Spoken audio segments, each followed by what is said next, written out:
कोसल साम्राज्य शरयू नदी के किनारे बसा हुआ एक शक्तिशाली साम्राज्य, जिसमें थे बड़े बड़े प्रासाद, महल, बगीचे तथा मनोहारी झरने। इस साम्राज्य का निर्माण सूर्यवंशी राजाओं ने किया।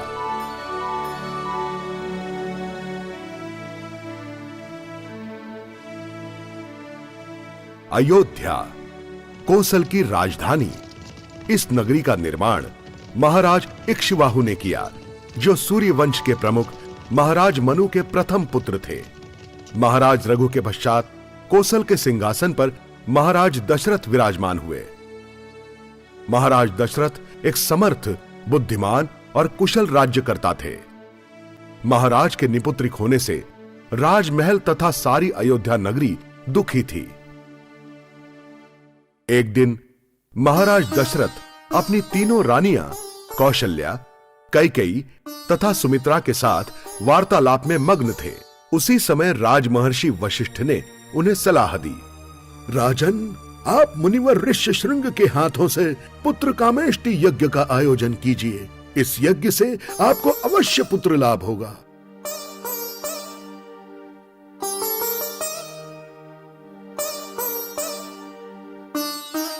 राजमहर्षि के सुझाव अनुसार ऋषि ऋष्यशृंग की देखरेख में यज्ञ का आयोजन किया गया। उस पवित्र अग्नि से एक देवता प्रकट हुई, जिसके हाथों में सोने का कलश था। हे राजन, तुम्हारा यज्ञ सफल हुआ। इस पवित्र यज्ञ का प्रसाद अपनी रानियों को दीजिए।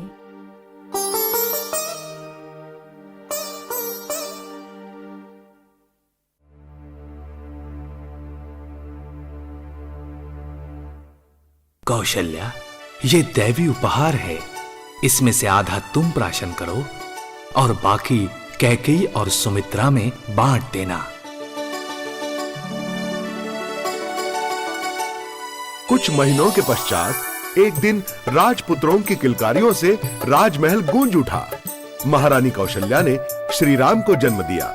रानी कैकेयी ने कुमार भरत और रानी सुमित्रा ने लक्ष्मण और शत्रुघ्न, इन जुड़वा बच्चों को जन्म दिया।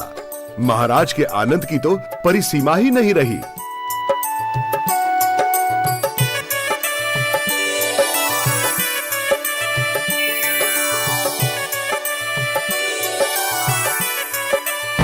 सारी अयोध्या नगरी में राजपुत्रों का जन्मोत्सव बड़े ठाठ और धूमधाम से मनाया गया। परंपरा के अनुसार चारों राजकुमारों ने गुरुकुल में जाकर वेदों का पठन किया।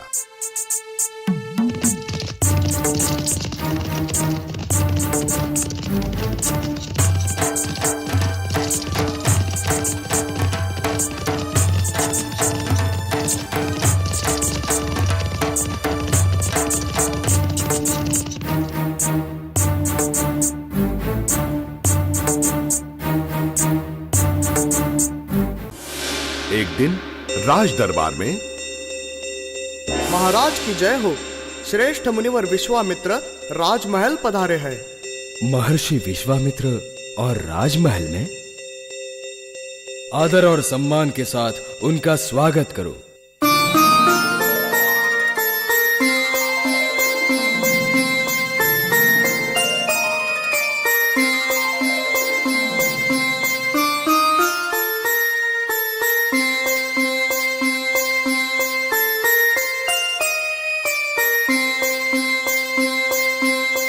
प्रणाम मुनिवर, आपका स्वागत है। आपके चरण स्पर्श से अयोध्या नगरी पावन हो गई। मुनिवर, मैं आपकी आज्ञा की प्रतीक्षा कर रहा हूं। मैं आपका सेवक हूं। मैं आपकी हर आज्ञा का निस्संदेह पालन करूंगा। दशरथ, मुझे पूर्ण विश्वास है राजन कि तुम रघुकुल की परंपरा के अनुसार वचन निभाओगे। मुनिवर, आप बिना संकोच आज्ञा कीजिए।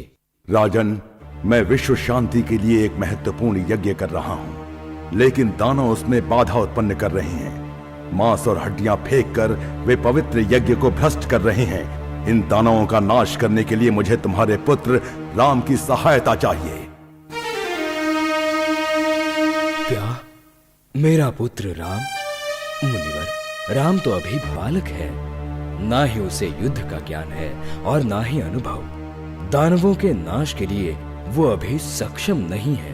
मैं अपनी पूरी सेना समेत आपके साथ चलता हूँ, लेकिन राम का विचार छोड़ दीजिए। व्यर्थ विलाप ना करो दशरथ। मैंने तुमसे सिर्फ राम की मांग की है, पर तुम अपना वचन नहीं निभा रहे हो। इस वंश के इतिहास में पहली बार किसी राजा ने अपना वचन तोड़ा है। अब मैं समझ गया, अयोध्या में अब सत्य वचन के लिए कोई जगह नहीं रही। शांत हो जाइए मुनिवर। राजा दशरथ के राज में ऐसा कभी नहीं हुआ है। जरा रुकिए। महाराज, आप राम की योग्यता से अनभिज्ञ हैं, लेकिन मुनिवर विश्वामित्र उसे अच्छी तरह से जानते हैं। राम एक साहसी योद्धा है और किसी भी शत्रु का सामना कर सकता है। स्वयं विश्वामित्र ज्ञानी है। चिंता न कीजिए महाराज, उनके हाथों में राम सुरक्षित है। आप अपना वचन निभाइए, राम को जाने दीजिए, फिर ये सारा संसार जान लेगा कि वो कौन है।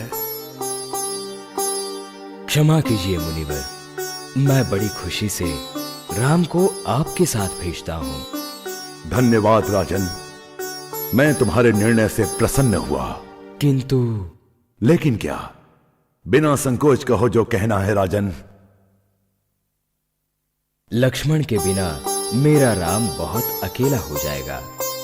कृपया आप दोनों को अपने साथ ले जाइए।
मुनि विश्वामित्र ने राम को त्राटिका का वध करने की आज्ञा दी। जब राम दुविधा में पड़ गए, तब विश्वामित्र ने बिना संदेह उसे मारने के लिए कहा। राम और लक्ष्मण दोनों ने अपना निशाना बांधकर त्राटिका का वध किया।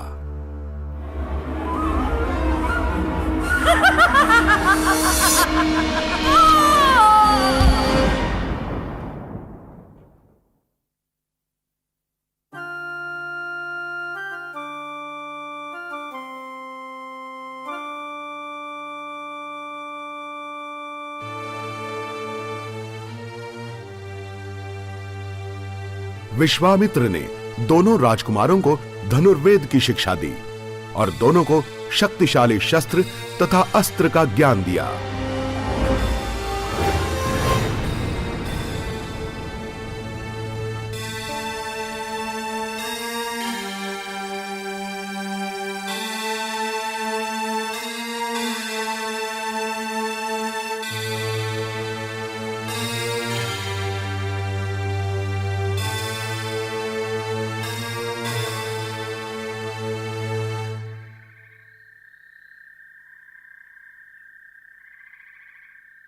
त्राटिका के दोनों पुत्र सुबाहु और मारीच यज्ञ के स्थान पर प्रकट हुए और उन्होंने पवित्र अग्नि में मांस तथा हड्डियां फेंकना शुरू किया और जोर जोर से हंसने लगे।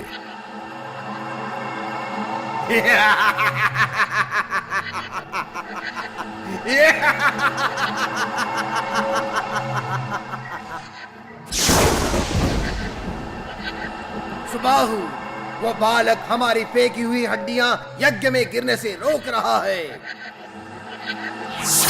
तीरों से घायल मारिच चिल्लाने लगा, सुबाहु, मैं घायल हो गया हूँ। इससे पहले कि वो मुझे मार डाले, मैं भाग जाता हूँ।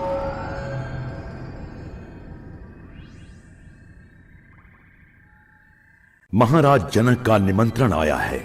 तुम दोनों मेरे साथ मिथिला चल सकते हो। वहां तुम्हें महान शिव धनुष के दर्शन होंगे जो महाराज जनक के पास है।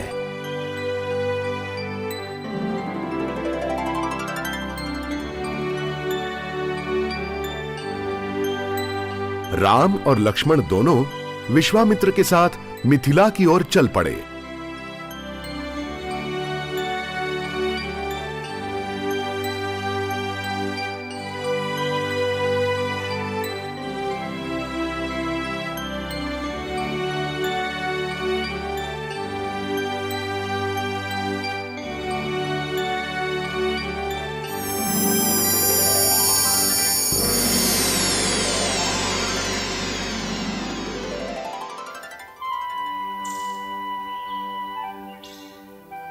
धन्यवाद श्री राम, आपके पवित्र चरण स्पर्श से आज मैं श्राप से मुक्त हो गई। तो क्या सालों से आप इस पाषाण के रूप में जी रही थीं?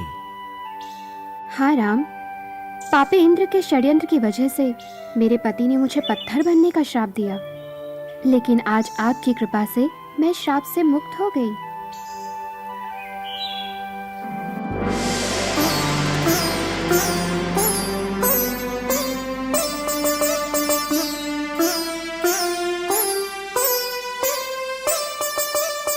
मुनिवर, ये सूर्य और चंद्र के भांति दिखने वाले तेजस्वी राजकुमार कौन हैं? राजन, ये अयोध्या के महाराज दशरथ के पुत्र हैं। महाराज जनक ने सीता स्वयंवर के लिए यह शर्त रखी कि जो भी वीर महान शिव धनुष को प्रत्यंचा लगाएगा, राजकुमारी सीता उसे वरमाला पहनाएगी।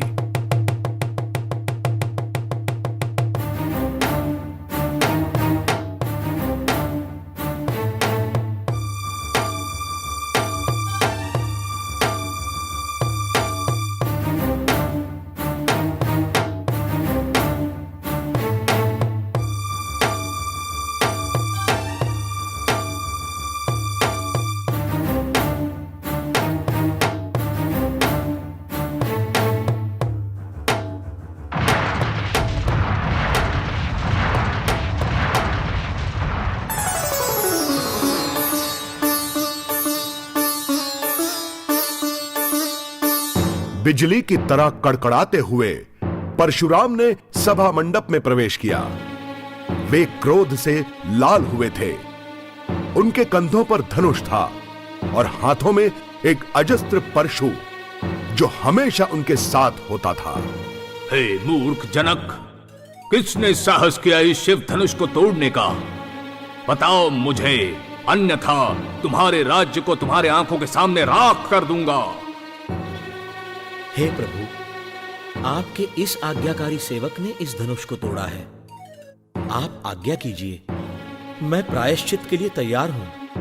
पवित्र शिव धनुष तोड़ने वाला मेरा सबसे बड़ा शत्रु है। वो जीवित रहने योग्य नहीं, उसका वध मेरे हाथों निश्चित है।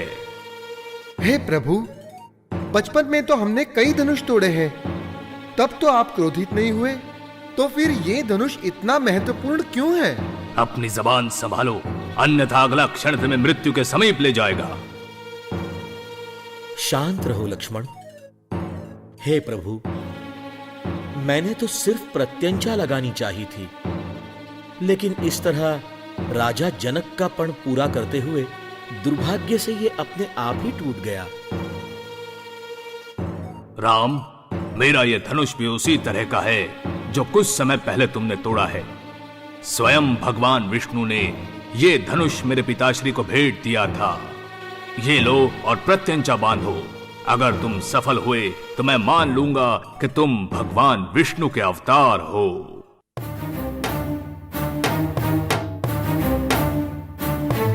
हे प्रभु, इस अज्ञानी को क्षमा कर देना। आप भगवान विष्णु के अलावा कोई और हो ही नहीं सकते। महाराज जनक और उनके भाई कुशध्वज की कन्याओं का विवाह राजा दशरथ के पुत्रों से संपन्न हुआ। राम का सीता से, लक्ष्मण का उर्मिला से, भरत का मंदोदरी से और शत्रुघ्न का श्रुतकीर्ति से।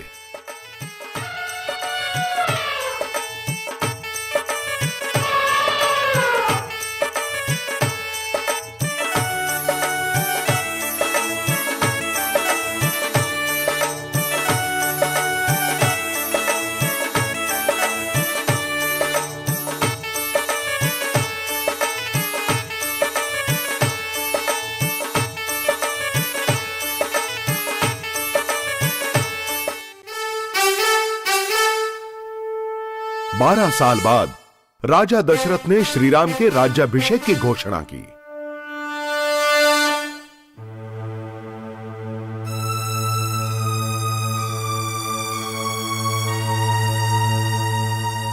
ये राज्य और प्रजा मैंने मेरे आंखों के प्रति संभाली है। कई सालों से इस राज्य को संभाल रहा हूं। अब मैं थक गया हूं। इस राज्य को मैंने मेरे पुत्र राम के हाथों सौंपने का निर्णय लिया है। वाह वाह वाह, ये योग्य महाराज, आपका निर्णय सही है महाराज। इस काम के लिए श्रीराम ही सबसे योग्य हाँ है। महाराज, बिल्कुल सही, बिल्कुल सही।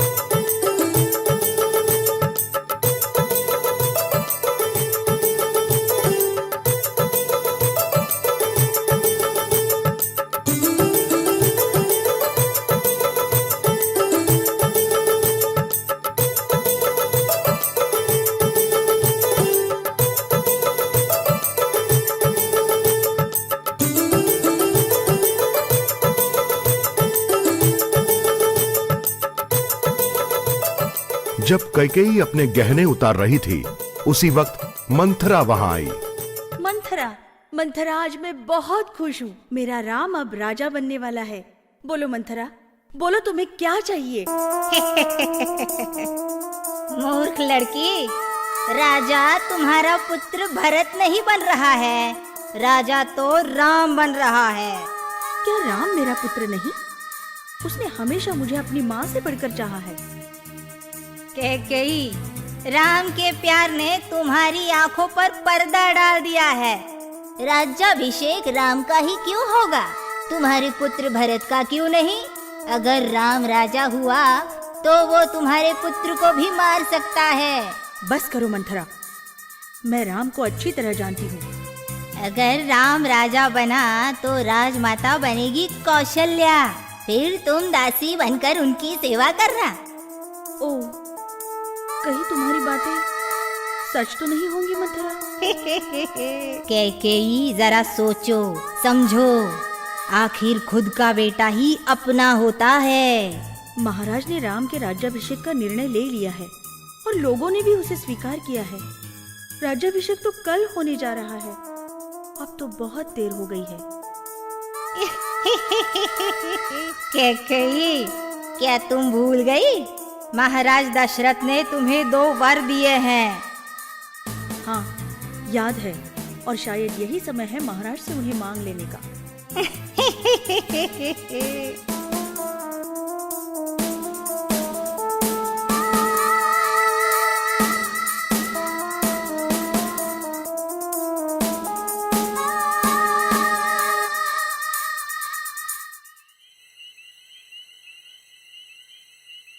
महाराज की जय हो। रानी कैकेयी देवी आपसे मिलना चाहती है। कैकेयी, ये सब क्या है? कल तो राम का राज्याभिषेक है।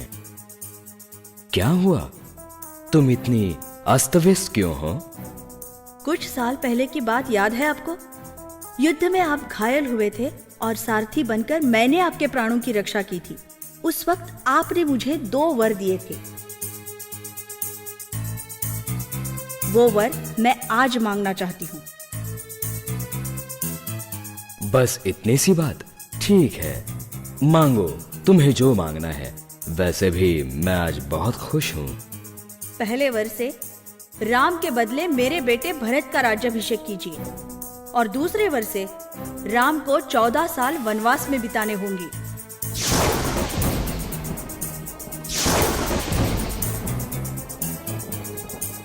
कैकेयी, इससे तो अच्छा होता कि तुमने मुझे उसी वक्त मर जाने दिया होता। हे राम, ये कैसी भूल की मैंने। तुम्हें राजा बनाने के बजाय मैं तुम्हें वनवास दिला रहा हूं। मैंने बहुत बड़ी भूल की है। मुझ जैसे अभागी को जीने का कोई अधिकार नहीं है। हे भगवान, मेरे प्राण हरण कर लो, मेरे प्राण हरण कर लो। राम, जो अभिषिक्त राजा बनने वाले थे, सारे राज सुख छोड़कर वनवास की ओर चल पड़े। लक्ष्मण और सीता भी उनके साथ जाने के लिए तैयार हो गए। राम को वनवास जाते हुए देख आनंद से भरी अयोध्या नगरी शोकाकुल हो गई। नहीं राम, नहीं, हमें छोड़कर मत जाइए। नहीं कुमार, मत जाइए।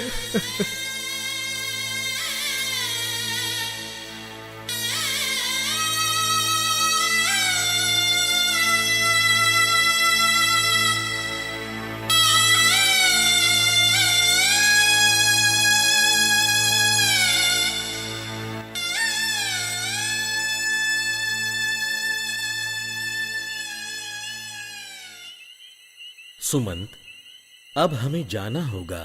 जब आपसे प्यार करने वाले ये सब जाग जाएंगे और आपके बारे में पूछेंगे, तब मैं उन्हें क्या जवाब दूंगा? मेरे पश्चात इन सब लोगों को तो अयोध्या में ही रहना होगा। ये सब मेरे पीछे यहां तक आ गए हैं। सब सो रहे हैं, शायद थके होंगे। उन्हें मत जगाओ। अब मैं विदा लेता हूं। मुझे आशा है कि तुम मेरे माता पिता का ध्यान रखोगे।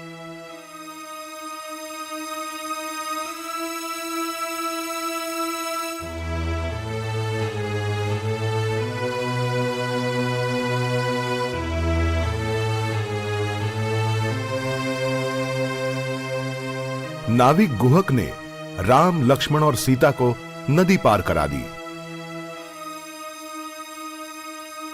हे मेरी मातृभूमि अयोध्या, तुमने मेरा पालन किया, पर अब मैं तुम्हें छोड़ रहा हूं।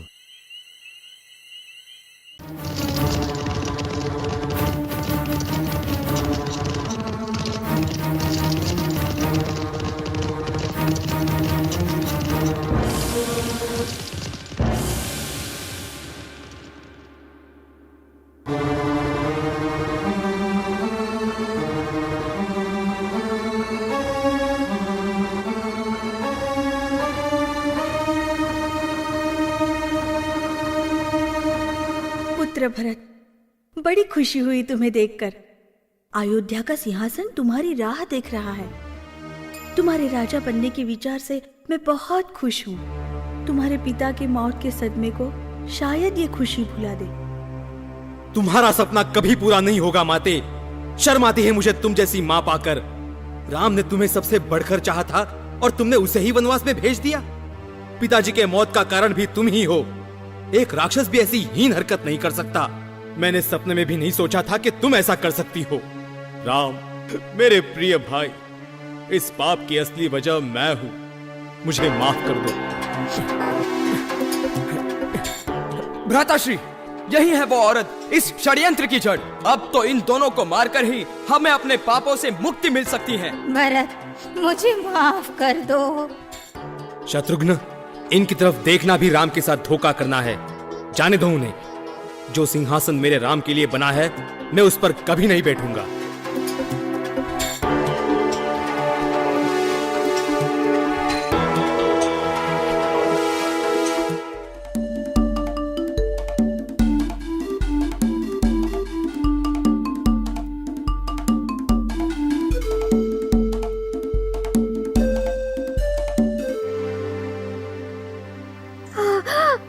घबराओ मत राम, मैं हूं जटायु, तुम्हारे पिताजी का दोस्त। बहुत खुशी हुई तुम सबसे मिलकर। वो देखो, उस जगह को पंचवटी कहते हैं। तुम वहीं पर कुटिया बांध कर रहो।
भ्राताश्री, मुझे घोड़ों की और सैनिकों की आवाज सुनाई दे रही है। ये तो वही हो सकता है कपटी भरत हमारी शांति भंग करने आ रहा है।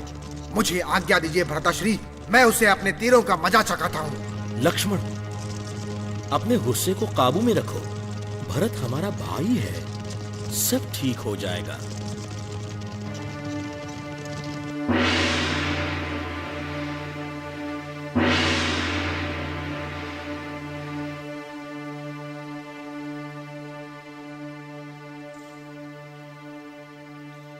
भ्राताश्री, मेरे प्रिय भरत, अयोध्या की क्या खबर है? हमारे पिताश्री कैसे हैं? आपका नाम लेते लेते पिताश्री ने आखिरी सांस ले ली। मैं अपने पितामह के राज्य में था और तभी पिताश्री का देहांत हो गया।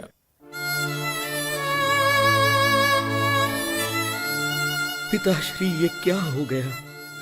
भ्राताश्री, कृपया जल्दी अयोध्या चलिए। सिंहासन पे आपका ही अधिकार है। नहीं भरत, नहीं। क्यों नहीं भ्राताश्री? बड़े भाई के होते हुए छोटा भाई सिंहासन पे बैठे, यह असंभव है। भरत, मैं समझता हूं तुम्हारी भावनाओं को, लेकिन पिताश्री ने कैकेयी माता को दिए हुए वचन का पालन करना भी तो धर्म है। भ्राताश्री, आप मुझे अपनी पादुकाएं दे दीजिए। मैं उन्हें सिंहासन पर रखकर रोज उनकी पूजा करूंगा। वनवास के 14 साल पूरे होने तक मैं अयोध्या का राज संभालूंगा। श्री राम के पादुकाओं को भक्तिभाव से अपने सर पे रखकर भरत ने राम के नाम का जाप करते वहां से प्रस्थान किया।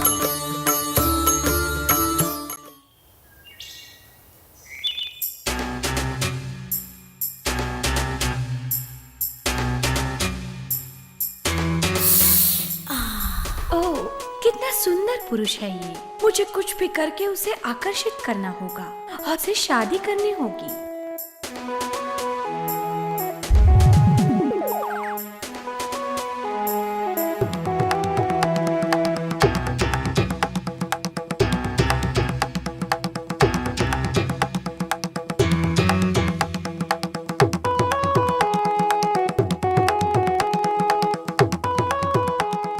शूर्पणखा हूँ। मैं रावण की छोटी बहन हूँ। रावण जो लंकाधिपति हैं। जनस्थान के पराक्रमी राजा कर्ण और दूषण मेरे भाई हैं। मैं राम हूँ, अयोध्या के राजा दशरथ का ज्येष्ठ पुत्र। मैं यहाँ वनवास में 14 साल रहने के लिए आया हूँ। तुम्हारा नाम तुम्हारे ही जैसा सुंदर है। क्या तुम मुझसे शादी करोगे? वो कुटिया के छत पर खड़ा लक्ष्मण मेरा भाई है, वो भी सुंदर है। तुम उससे ही शादी क्यों नहीं करती? हाँ, वो भी सुंदर है। क्या तुम मुझसे शादी करोगे? राजकुमार तो राम है, मैं तो यहाँ सिर्फ उनकी सेवा करने आया हूँ, इसलिए तुम्हें उनसे शादी करनी चाहिए, मुझसे नहीं। ओह, ये तो असंभव है। क्या मैं सुंदर नहीं हूँ? तुम सुंदर तो हो, पर मेरी शादी हो चुकी है। ये है मेरी पत्नी सीता। तुम मुझसे शादी नहीं कर रहे हो क्योंकि तुम्हारी पत्नी मुझसे ज्यादा सुंदर है। मैं अभी उसे मार डालती हूँ। देखती हूँ कि मुझसे शादी किए बिना तुम यहाँ कैसे रह सकते हो।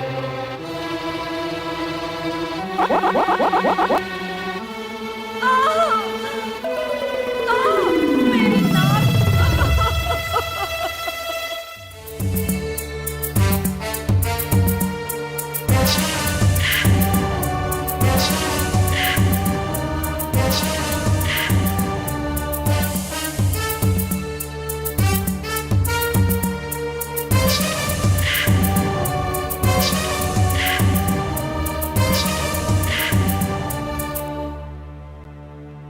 मेरे प्रिय भ्राताश्री, उन मूर्ख मानवों ने मेरी नाक काट दी।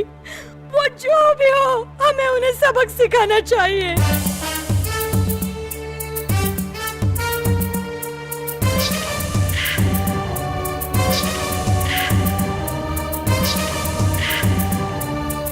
महाराज, शांति से काम लीजिए। वो दोनों राजकुमार अयोध्या के महाराज दशरथ के पुत्र राम और लक्ष्मण हैं। हमें बहुत सोच समझकर चलना चाहिए।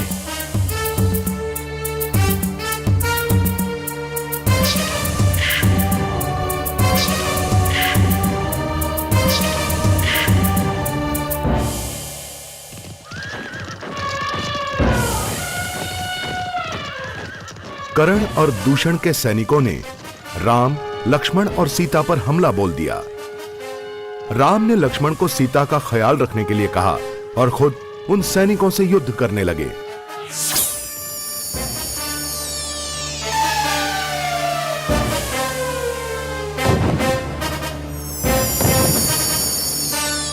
सैनिक राम के शक्तिशाली तीरों का सामना नहीं कर पाए और वे सब मारे गए।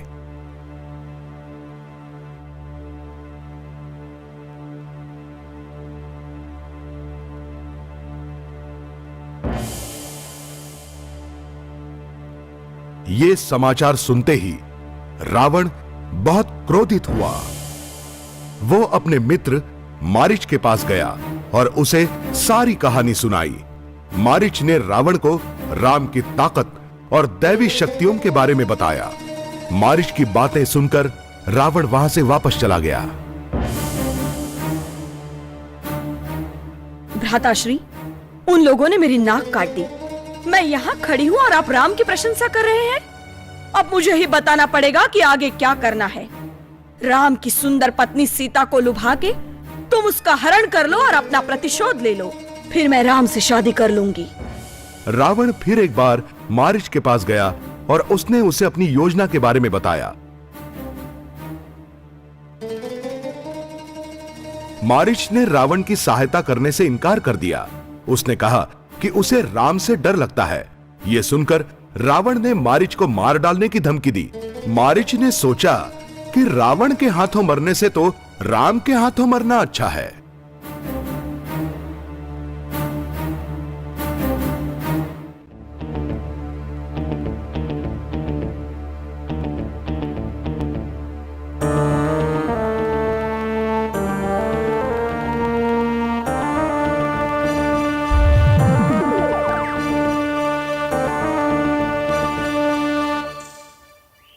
वो देखिए हिरन, कितना सुंदर है। हाँ, सुंदर तो है, लेकिन उसकी ये अजीब सुंदरता देखकर मुझे संदेह हो रहा है, कहीं ये कोई राक्षस तो नहीं। स्वामी, मेरे लिए वो हिरन पकड़ कर ले आइए। लक्ष्मण, सीता का ख्याल रखना, मैं अभी लौट आया। मैं हिरन लेकर आता हूं।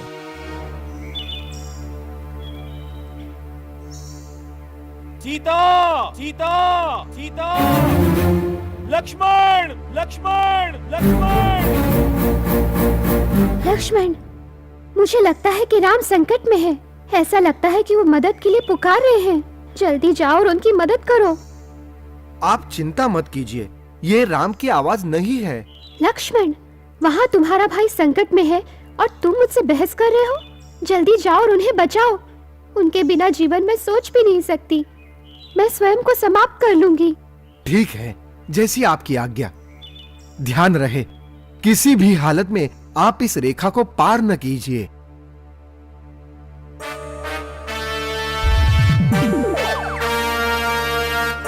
क्या आप इन घनी जंगलों में अकेली रहती हैं? ये तो जंगली जानवर और राक्षसों से भरा हुआ है। मैं बहुत भूखा हूं। क्या मुझे आप कुछ खाना दे सकती हैं? जी, अभी लाती हूँ। आप जरा यहाँ रुकिए।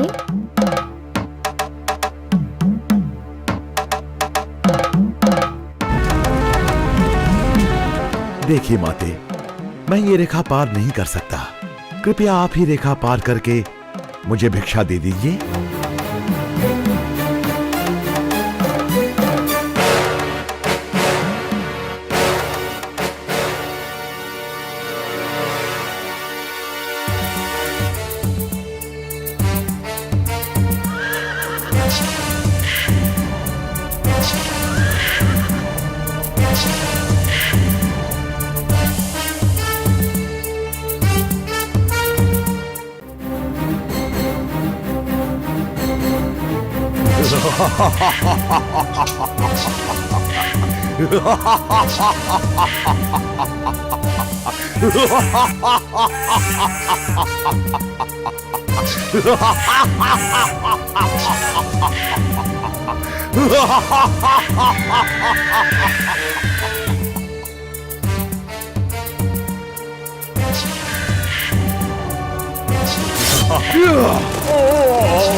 जटायु।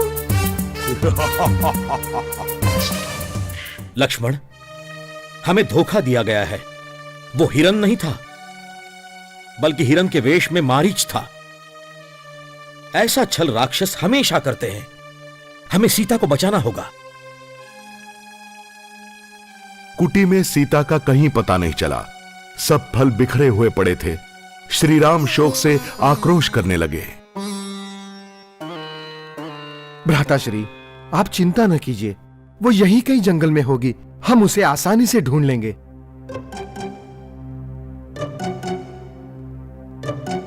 सीता सीता सीता सीता, ओ सीता। देखो लक्ष्मण, ये तो सीता के गहने हैं। जरूर किसी ने उसका अपहरण किया है और वो इसी रास्ते से गुजरे हैं। राम राम राम। उन्होंने एक दर्द भरी आवाज सुनी और वे उस दिशा में गए। उन्होंने देखा कि जटायु जख्मी अवस्था में जमीन पर गिरा हुआ था। हे श्री राम, रावण ने तुम्हारी प्रिय पत्नी का अपहरण किया है। मैंने उसे बचाने की बहुत कोशिश की, लेकिन नाकाम रहा। रावण ने मेरे पंख काट दिए और मैं यहाँ जख्मी हालत में पड़ा हूँ। वो पूरब दिशा की ओर सीता को ले गया। जल्दी करो, उसे बचाओ। जटायु, कौन है ये रावण?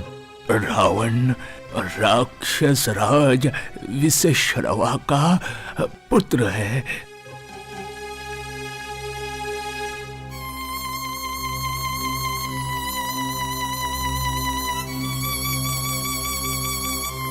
ओह जटायु, तुम्हारे त्याग ने मुझे उपकृत कर दिया है। मेरे पिताश्री के साथ तुम्हें भी स्वर्गलोक प्राप्त हो, यही मेरी प्रार्थना है।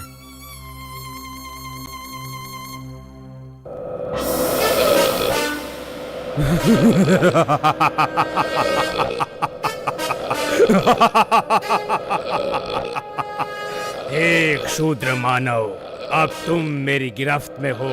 तुम मेरी भूख तो नहीं मिटा सकते, लेकिन कोई बात नहीं। राम ने अपनी तलवार से उस राक्षस का वध किया। धन्यवाद श्री राम। मैं हूँ कबंध। आपने मुझे शाप से मुक्ति दिलाई है। मैं आपकी मदद करूंगा। ऋष्यमुख पर्वत पे रहने वाला सुग्रीव सीता को ढूंढने में आपकी मदद करेगा।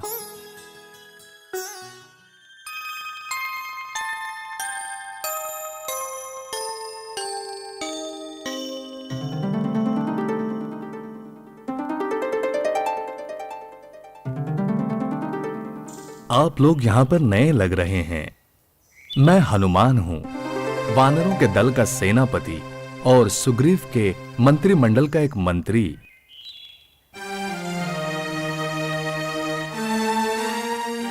आपसे मिलकर बहुत खुशी हुई।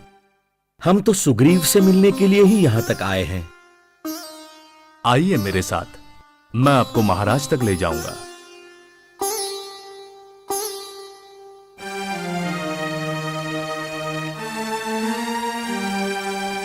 महाराज, अयोध्या के राजकुमार राम और लक्ष्मण आपके दर्शन के लिए आए हैं।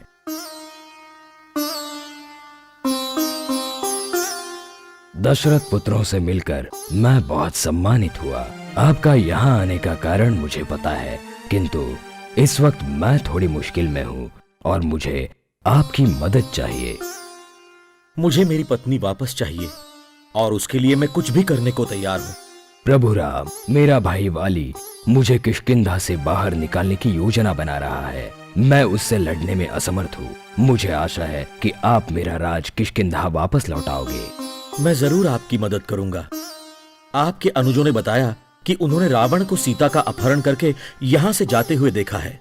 कृपया रावण से सीता को बचाने के लिए आप मेरी मदद करें।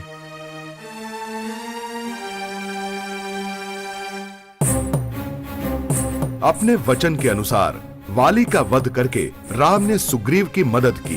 वाली और सुग्रीव की अंतिम लड़ाई के दरमियान राम ने एक झाड़ के पीछे छिपकर तीर से वाली का वध किया।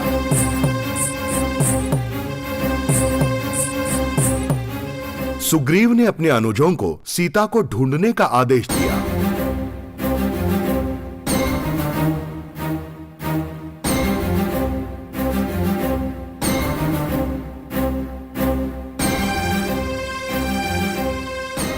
मैं संपाति हूँ, जटायु का भाई, जिसे रावण ने बड़े ही क्रूरता से मार डाला। मैं जानता हूँ कि आप सीता को ढूंढ रहे हैं। रावण ने उसका अपहरण किया है। उसने सीता को अपने राज्य लंका में कैद करके रखा है।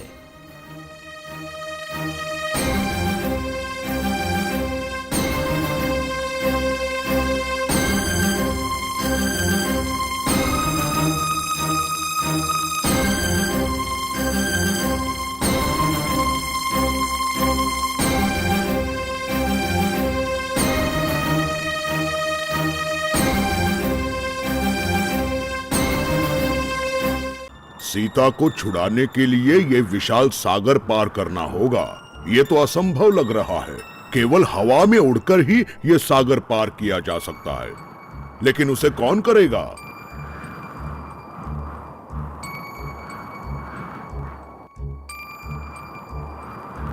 देखो वायुपुत्र हनुमान, इस काम के लिए तुम ही योग्य हो। तुम्हें अपनी शक्ति का अंदाजा नहीं है। मैं तुम्हें याद दिलाता हूँ, जब तुम छोटे से बालक थे तभी उगते हुए सूरज को देखकर तुमने उसे सेब समझ लिया और उसे पकड़ने के लिए हवा में उड़ान भरी थी। चलो, अपनी पूरी शक्ति के साथ सिर्फ तुम ही ये काम कर सकते हो।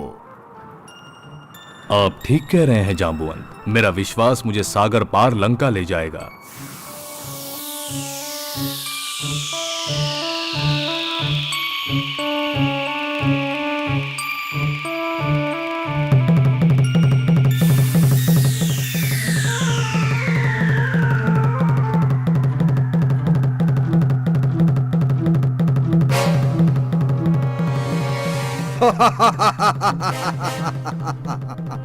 बहुत बड़ा मानव लगता है। आज तो मुझे जमकर भोजन मिलेगा।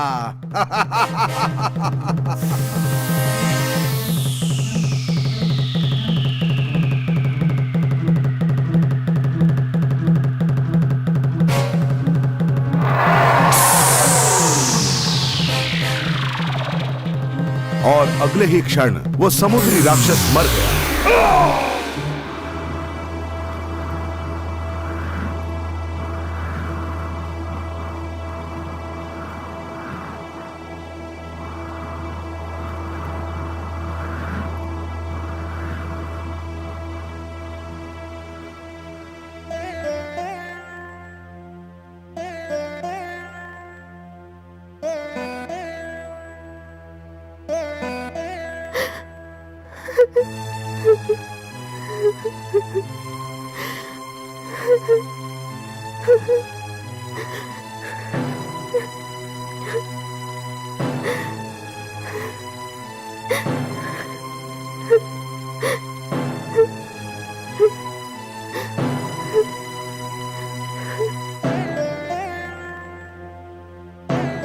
सीते, तुम अब भी अपने पति के बारे में सोच रही हो। वो तो डरपोक है, मेरी ताकत का सामना नहीं कर सकता। मेरे सामने तो वो अभी एक बालक है। अरे मूर्ख, तुम्हारा अहंकार ही तुम्हारा नाश करेगा। मेरे स्वामी यहाँ आएंगे और तुम्हें मारकर मुझे यहाँ से ले जाएंगे। सीते, तुमसे विनम्रता से बात करने का कोई मतलब नहीं है। मैं तुम्हें 2 महीने का समय देता हूँ अपने विचार बदलने को, नहीं तो तुम्हारे टुकड़े करके राक्षसों को खिलाए जाएंगे। मूर्ख स्त्री, तुम क्यों इतना हट कर रही हो? हमारे राजा का हाथ थाम लो। मृत्यु से बचने का यही एक रास्ता बचा है। राम राम राम राम राम राम राम राम राम राम राम राम राम राम राम। हे वानर राज, इस राक्षसों से भरे जंगल में आप मेरे पति के नाम का जाप क्यों कर रहे हैं? माते, मैं हनुमान हूँ। प्रभु श्री राम ने लंका के बाहर हजारों वानरों के साथ आपको बचाने के लिए डेरा डाला है। उन्होंने मुझे आपको ढूंढने के लिए भेजा है। यह आपके स्वामी की अंगूठी है, देखिए और मुझ पर विश्वास कीजिए। क्या मेरे स्वामी मुझे बचाने के लिए आ चुके हैं? ओह माते, कृपया मेरी पीठ पर बैठ जाइए।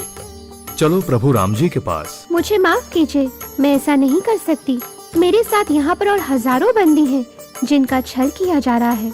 मुझे विश्वास है मेरे स्वामी यहाँ आएंगे और मुझे बचा लेंगे, और साथ ही उन बाकी बंदियों को भी।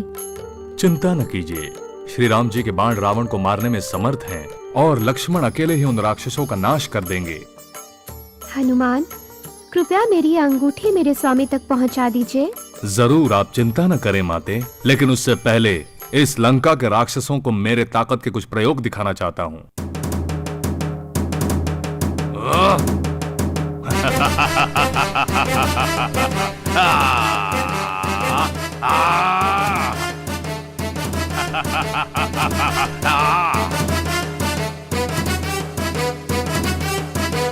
अरे वो देखो बंदर, पकड़ो उसे।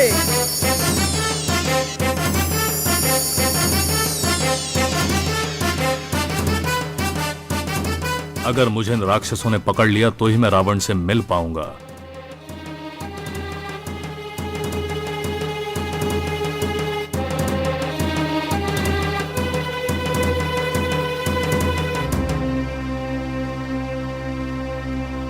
कौन हो तुम?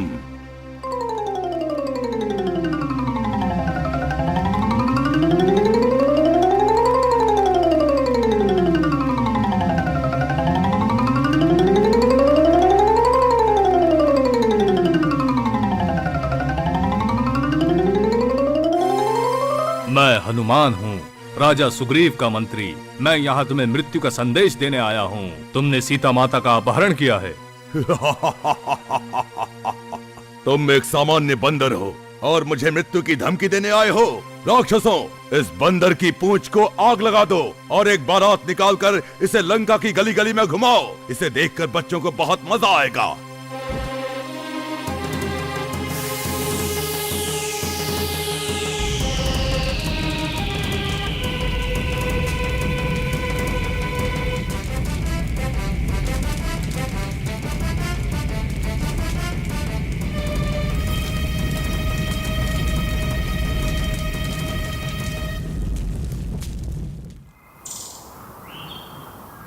प्रभु श्री राम की जय हो। सीता माता को मिलकर विजयी होकर श्री हनुमान वापस आए हैं। हे प्रभु, सीता माता को उस दुष्ट राजा रावण ने अपना कैदी बनाकर रखा है। उन्होंने अपनी ये अंगूठी आपको निशानी के तौर पर भेजी है।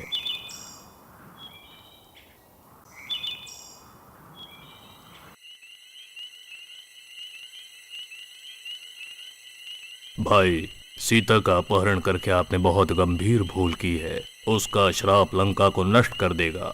चुप रहो डरपोक। तुम भूल रहे हो कि तुम मेरे भाई हो। राम तो केवल एक बालक है।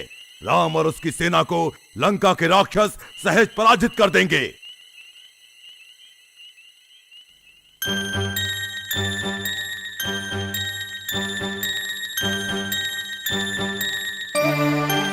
जय श्री राम। रावण के भाई विभीषण पधारे हैं। हे प्रभु राम, मैं रावण का भाई विभीषण हूँ। मैंने उसे बहुत समझाया कि वो सीता को छोड़ दे, पर वो नहीं माना। दुष्ट रावण के साथ रहकर आपसे युद्ध करने से तो यही अच्छा है कि मैं सीता को छुड़ाने में आपकी मदद करूं। धन्यवाद विभीषण। इतने सारे अच्छे लोगों के साथ होते हुए मुझे विश्वास है कि मैं जल्द ही सीता को रावण की कैद से छुड़ा लूंगा। लेकिन मुख्य कठिनाई है यहां से लंका तक पहुंचने की। प्रभु राम, आप व्यर्थ चिंता कर रहे हैं। अपनी आंखें बंद कर इस सागर राज की प्रार्थना कीजिए, वह आपकी जरूर मदद करेंगे।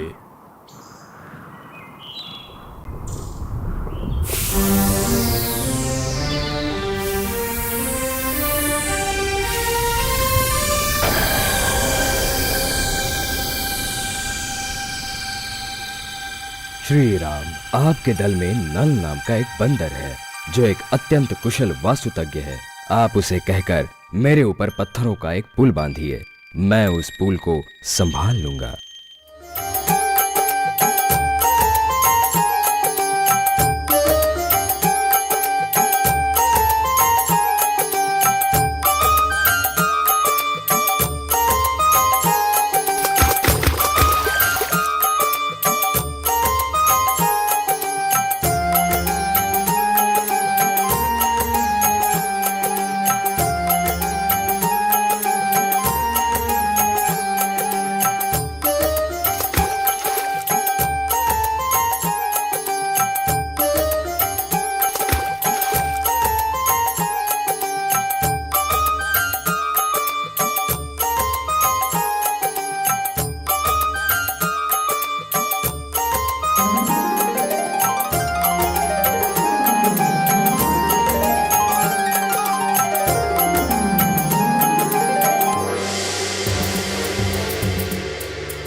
रावण, सीता को राम को सौंप दो और अपना जीवन और राज्य बचाओ।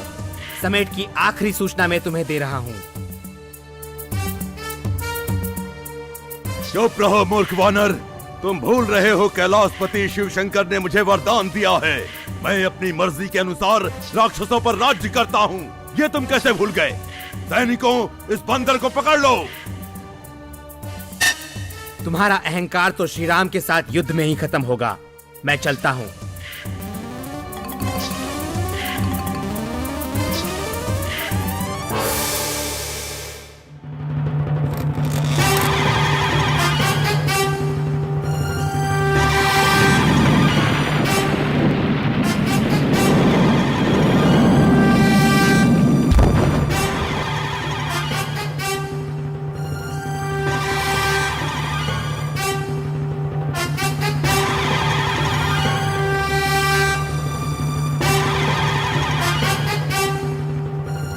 लंका की युद्ध भूमि पर हजारों सैनिकों के शव बिखरे पड़े थे।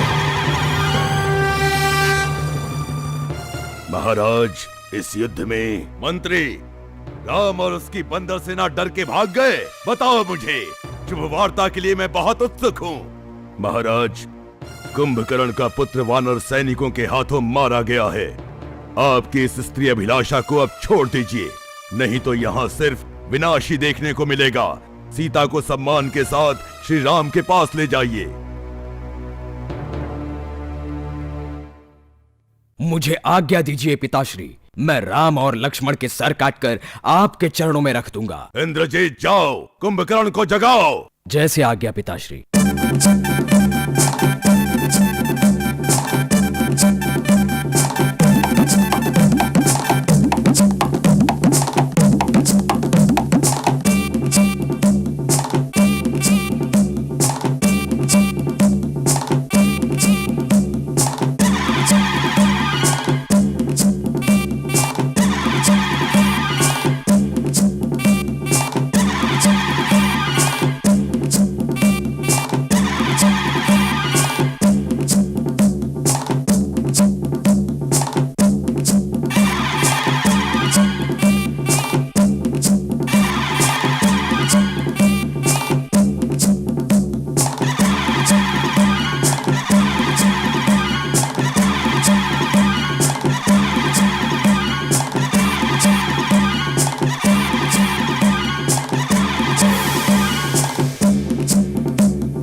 हनुमान, अब मेरी बारी है। कुंभकर्ण से मुझे युद्ध करने दो।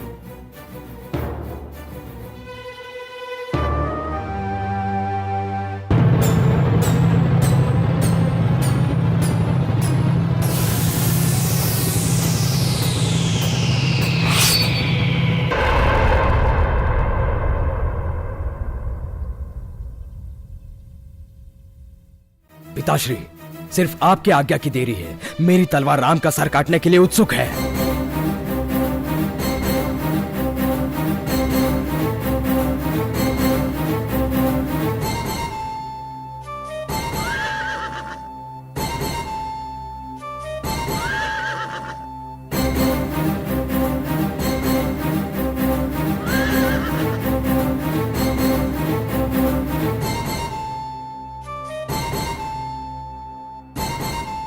राम, ये रही तुम्हारी पत्नी सीता।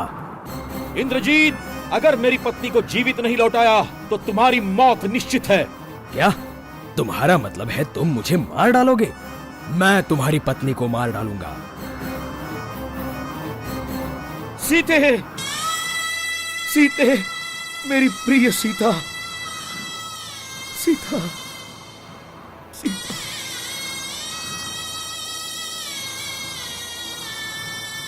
लक्ष्मण, अपनी आंखें खोलो।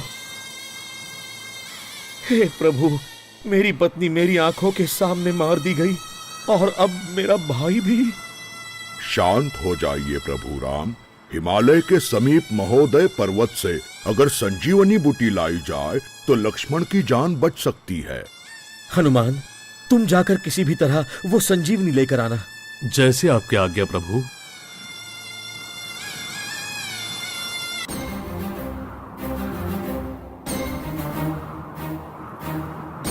नगर, सागर, नदी, जंगल इत्यादि को आकाश मार्ग से पार करके हनुमान वायु गति से संजीवनी लाने के लिए हिमालय की ओर निकल पड़े।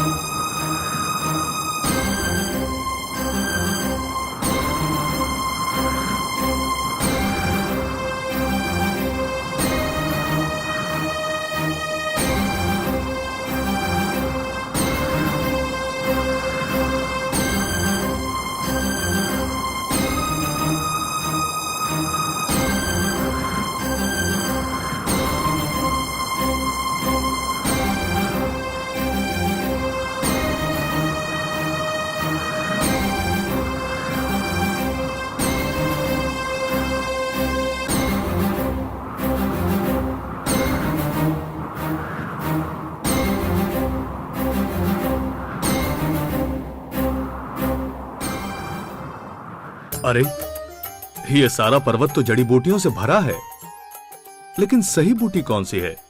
ठीक है, मैं पूरा पर्वत ही ले जाता हूं।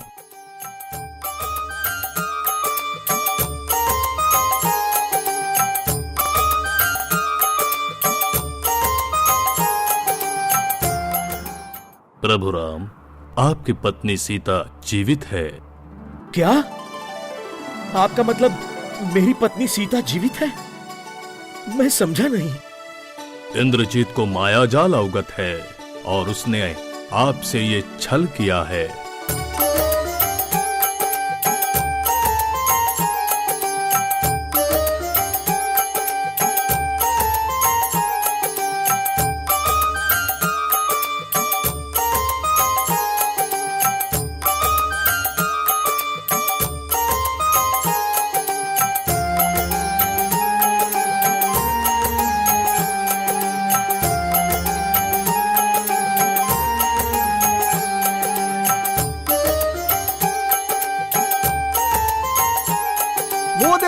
हनुमान तो पूरा पर्वत उठा कर ले आए हैं। वो तो किसी भी काम में पराजित नहीं होते।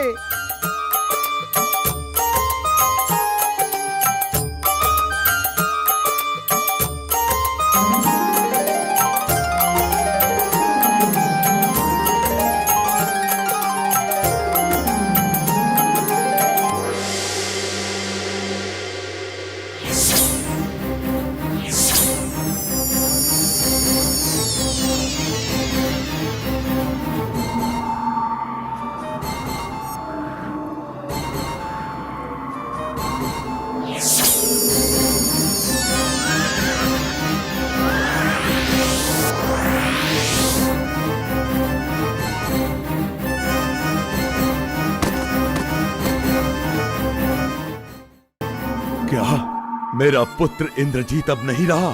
आखिर मैंने उसे भी खो दिया। अब समय आ गया है कि मैं खुद युद्ध भूमि में जाऊं, राम को मारकर उसका खून पीकर उसकी अस्थियों की माला पहन लूंगा।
दुष्ट रावण का वध हुआ, सत्य और न्याय की विजय हुई। माता सीता की इच्छा से राम ने सभी कैदियों को लंका के कैद से मुक्त कर दिया और विभीषण को लंका का राजा बनाकर उसका अभिषेक किया।